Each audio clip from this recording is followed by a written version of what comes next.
UN Secretary-General Ban Ki-moon says a global agreement dealing with climate change must be finalised in Copenhagen in December.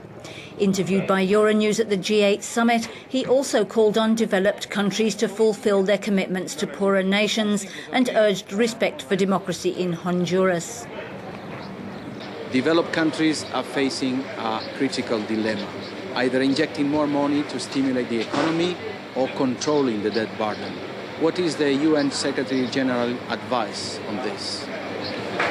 Developed countries have responsibility to, first of all, in addressing this international financial crisis by stimulating internationally coordinated stimulus packages to revive, to achieve an early recovery of the international community and provide official development assistance as they have committed. Their commitment for Millennium Development Goals, climate change, and official development assistance should be continued.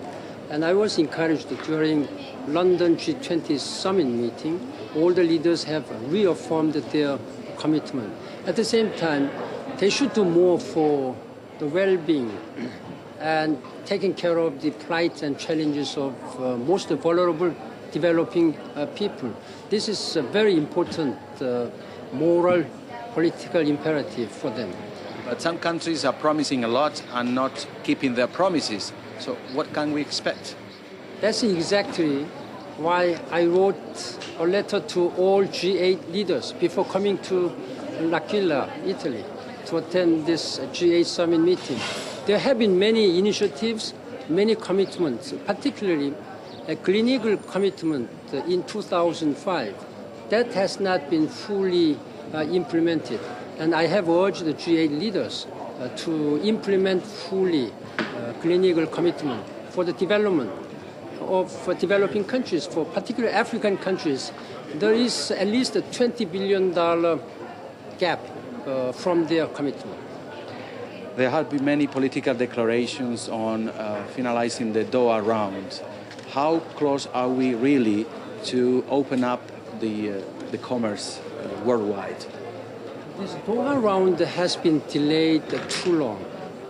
It's unacceptably overdue. And there was a strong call and reaffirmation among G20 leaders in London last April that this Doha round should be revived as soon as possible. I had a good discussion with the Secretary General of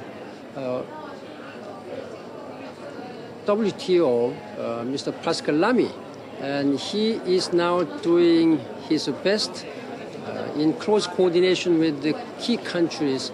I think the United States and India and some other key countries, they are positively engaging in this process. Therefore, I expect that sometime this year, not too late, this Doha round should be resumed. Pittsburgh, September. G20. September Pittsburgh summit meeting will be again good opportunity for the leaders to reaffirm their commitment. Maybe after that, I expect this meeting should be resumed. What kind of efforts are the United Nations doing to bring China and India closer to the goals of reducing CO2? I have been meeting all the leaders of the world. This is an issue. This is a global issue requiring global action through a global solidarity. It's not the issue of developed or developing countries. First of all, considering historical responsibility, developed countries, they should take the leadership of this. They should agree on an ambitious and bold midterm target by 2020, and also at least a 50% cut of greenhouse gas emissions by 2050. Then they should provide the necessary and sufficient financial support and technical support to developing countries so that those countries who do not have capacity to address these consequences should be able to adapt themselves and also take mitigation actions there has been wide-ranging discussions, and I have participated in this, and I have urged leaders to take a very bold and ambitious target and political leadership role. This is an issue affecting whole humanity, even whole planet Earth. We must seal the deal in Copenhagen in December for a global agreement which can address the climate change issues in accordance with the recommendations by the scientists of Intergovernmental Panel on Climate Change. How patient can the international community be with North Korea?